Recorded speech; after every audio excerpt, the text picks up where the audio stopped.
Welcome back to Mr and Mrs Sadhuka. আবার একটা নতুন ভিডিওর সাথে তোমাদের কাছে চলে এলাম। আজকে হলো গিয়ে রবিবার, আর এখন ঘড়িতে 8:30 বাজে। তো আজকে আমরা মা মেয়ে মরতাম কি বাঁচতাম জানি না, ঈশ্বরের অশেষ কৃপা যে আমরা ঠিক আছি। তো 12টার পর থেকে তো রবিবারই ধরবো। তো মেয়েরা 2টোর সময় ঘুম থেকে উঠে দেখে এ ঘরে লাইট জ্বলছে। ও তখন আমাকে ডেকে বলে, মা তুমি লাইট টাইট জেলে চলে এসেছো? তো আমি চিন্তা করছি লাইট জেলে চলে আসবো, আমি তো কখনো এরকম করি না, লাইট পাখা সব কিছু নিভিয়েই আসি, হয়তো ভুল হয়েছে। তো আমি ওকে বললাম তুই তাহলে লাইটটা নিভিয়ে দে। ও এবার বাথরুম করে লাইট নেভাতে গিয়ে দেখে যে সুইচ বন্ধ কিন্তু লাইট জ্বলছে। তখন তো আবার আমি ঘুমিয়ে পড়েছি। আমাকে তখন এসে বলে, মা সব সুইচ নেওয়ানো অথচ লাইট জ্বলছে।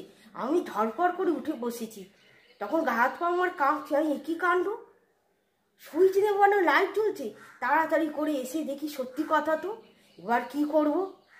রাত 2টো, তখন কাকে ডাকবো, কি করব, মানে দিশেহারা লাগছে। আর গা তখন কাঁপছে যে হুট করে যদি কিছু একটা আগুন টাগুন লেগে যায়। লাইট স্থিরভাবে লাইট জ্বলছে। তখন দুজনে মিলে আলোচনা করছি এত রাতে কাকে ডাকবো। তখন বললো, মা পার্থ আঙ্কেলকে ডাকো, পার্থ আঙ্কেলকে ডেকে বলো। আচ্ছা এত রাতে এখন আমি কি করে তাকে ডাকবো? সেও সব 2টোর সময় সবাই অগরে ঘুমাচ্ছে। বলে, মা 2টো বাজে, এখন কিন্তু অত অগরে কেউ ঘুমায়নি। তারপর ওদের দরজায় টোকা দিলাম। টোকা দিতে কিছুক্ষণ পর পার্থদার মেয়ে সাড়া দিল। আমি বললাম দরজাটা খোল একটু, আমি আছি। ও খোলাতে ওকে বললাম যে বাবা কোথায়? বললো বাবা ও ঘরে ঘুমাচ্ছে। আমি দেখ না এই কাণ্ড ঘটেছে। এরই মধ্যে তখন শুরু হয়ে গেল লাইটের দপদপানি, আর ভেতর থেকে চিরিক চিরিক চিরিক করছে। তাড়াতাড়ি করে কাছে একটা লাঠি ছিল, সেই লাঠি দিয়ে মেন সুইচটাকে, ঘরের যে এক মেন থাকে সেটাকে বন্ধ করে দিলাম। তখন ওদের বাড়ি দিয়ে আমরা মানে 2টো, মানে এটা করতে করতে প্রায় রাত 2:30 তো বেজেই গেল। এইসব করতে করতে ওই বাড়িতে গিয়ে ঘুমালাম। আমি 6টার সময় উঠে এসে দরজা জানলা খুলে আবার এখানে একটু ঘুমিয়ে পড়েছিলাম। আর মেয়ে এখনও ওখানে ঘুমাচ্ছে। এদিকে আমার মোবাইলে চার্জও নেই। তারপর 8টা বাজতে, তারা কত সেই তো বাইরে আছি, এবার তাকে তো জানাতে হবে। অত সকালে তাকে ঘুম থেকে তুলে আমি বা কী করবো? আবার তাকে 8টার সময় ফোন করে সব কিছু জানালো। উনি বললো আমাদের যে মানে কাজ করে যে ইলেকট্রিশিয়ান, তাকে ফোন করে বলছে। এখন কী করে, এদিকে মোবাইলের চার্জও নেই। দেখি আবার কার বাড়িতে গিয়ে একটু চার্জটা দিতে হবে। তো চলো একবার দেখিয়ে দিই ঘটনাটা। এই দেখো ওপরে মেনটা তোলা আছে, আর ঘটনাটা ঘটছে এই বোর্ড থেকে। এই যে এটাকে খুলে দিয়েছি। এটাকে খুলে দেওয়ার পর সকালবেলা পার্থদার সঙ্গে এসে এটাকে খুললাম। খুলে ভাবলাম যে এইটাকে যদি মেনটাকে টেনে দিই তাহলে অন্তত অন্যান্য ঘরের লাইটগুলো জ্বলবে। কিন্তু তা সত্ত্বেও দেখি এই লাইটটা চিরিক চিরিক চিরিক চিরিক করছে, আর ভেতর থেকে আওয়াজ আসছে।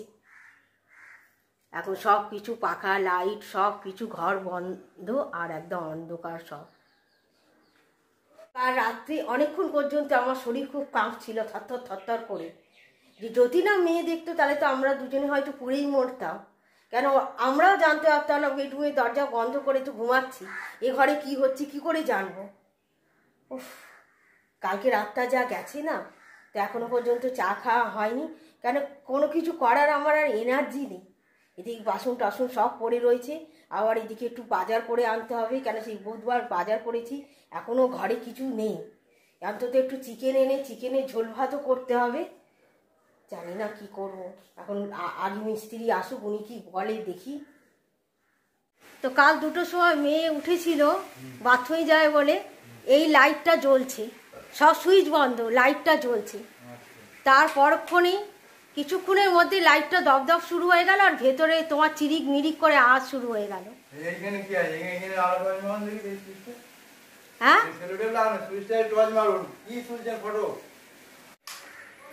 হ্যাঁ এই প্রবলেম তাই তো? হ্যাঁ, টিউবের থেকে দোকানে গিয়ে বলবো, ঠিক আছে? মানে লাইনে কোনো প্রবলেম নেই। লাইনে কোনো প্রবলেম নেই কি বলছো গো? চিরিক মিরিক করছে। সবাই চিরিক মিরিক করছে। ওই ঘরটা জ্বালান তুই।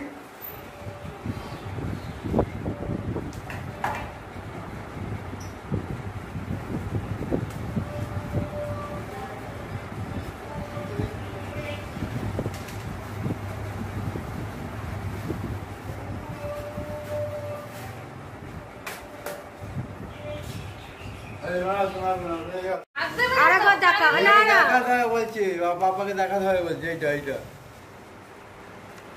আমি এই গন্ধটাও আমি এই গন্ধটা, এই তারটা পুড়ে যায়, এই তারটা দেখেছো? তুমি খালি বলছো যে এই লাইট থেকে হচ্ছে, আমি কালি লাগে পেয়েছি। তুই বলছো বন্ধ করে দাও এখন আপাতত। তাহলে না না এই গরমের মধ্যে থাকবো কি? না না, স্বপনদা কাজ করছে এটাকে, তাই বলছি।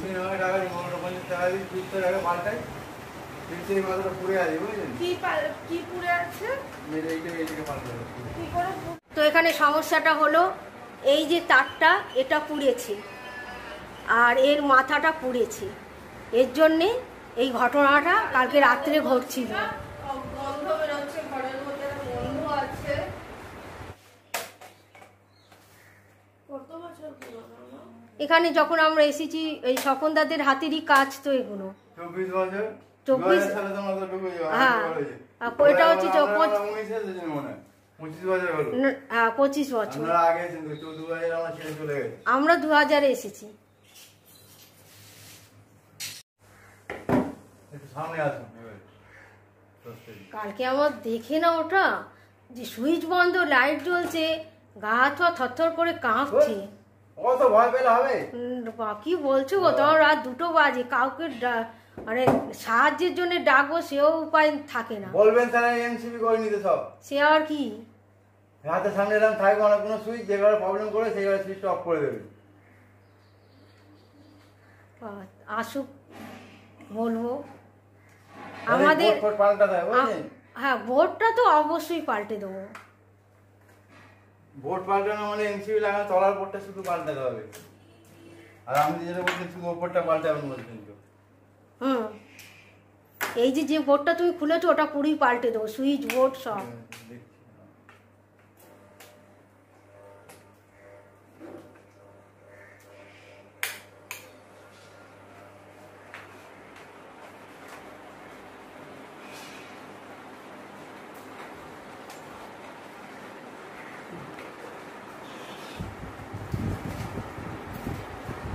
একেবারে বলি 600 চিকেন দাও, 2টো লেগ নিবি। হ্যাঁ, কেন 11টা বাজে, দেখ পাবি কি না তাও জানি না।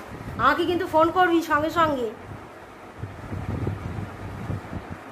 তো কালকের ঘটনাটার কারণ ছিল এই ফিউজটা, এই ফিউজের এই মাথাটা পুড়ছিল আর বোর্ডের মধ্যে টিউবলাইটের তারটা এর টাচে ছিল, তারটাও পুড়ছিল, পুড়ে এর সঙ্গে ডাইরেক্ট লাইন চলে যাচ্ছিল তারটায়।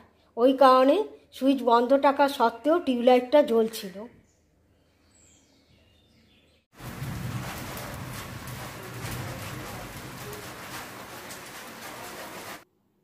তো আজকে আর ঘরে কোনো কাজ করলাম না, একেবারে চলে এলাম রাধি বাড়িতে। বসিয়ে দিয়েছি ভাত আর সঙ্গে দিয়ে দিয়েছি একটু কচুরমুখী সেদ্ধ। তো দেখছি সেটা সেদ্ধ হয়েছে কি না। তো ভাতটা নামানো হয়ে গেছে, এদিকে চিকেনটা তো আগেই ম্যারিনেট করে নিয়েছি। এবার কড়াই তেল বসিয়ে দিয়েছি, আলুটা আগে ভেজে নেব। তবে আমি যখনই মাংসে আলু দিই তখন একটুখানি সিদ্ধ করে নিই, বিশেষ করে চিকেনের ক্ষেত্রে। একেবারে আলুটা রেডি হয়ে থাকে আর ঝোল ফুটলেই দিয়ে দিই। আজকের চিকেনটা রান্না করব কাজু বাদাম আর টক দই দিয়ে, তো সেটাই এখন রেডি করে নিচ্ছি। তো কাজু বাদামটা পেস্ট করে নিয়েছি টক দইয়ের সঙ্গে। আর এদিকে চিকেনটা আমার অনেকটাই কষা হয়ে গেছে, দেখো তেল ছেড়ে দিয়েছে।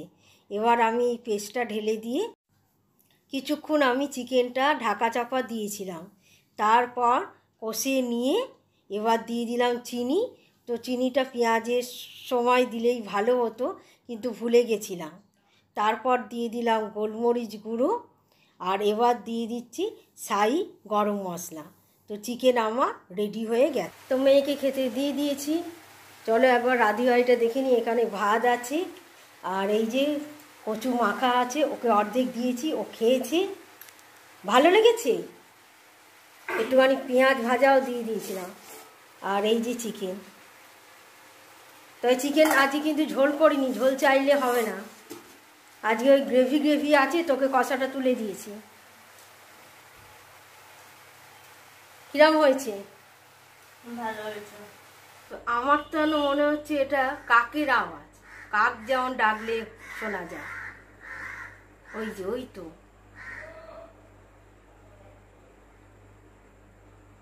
ঠিক ধরেছি, দৌড়িয়ে বেড়াচ্ছি। তখন রান্নাঘরে করছিলাম চা, হঠাৎ দেখি কাক ডাকার আওয়াজ। আমি তাহলে একটুখানি তুলে নিই, তোমাদেরকেও শোনাবো যে এত রাত্রে কাক ডাকছে, কি আশ্চর্য। আর সকালে তো স্বপনদা বিশ্বাসই করছিল না, লাইটের দোষ দিয়ে চলে যাচ্ছিল।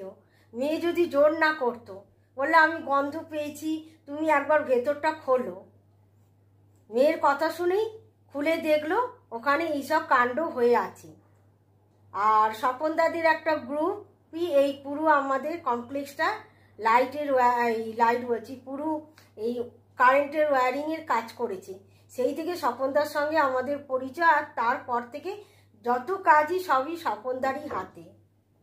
তা আমার এখনো ভাবলে হাসি লাগছে।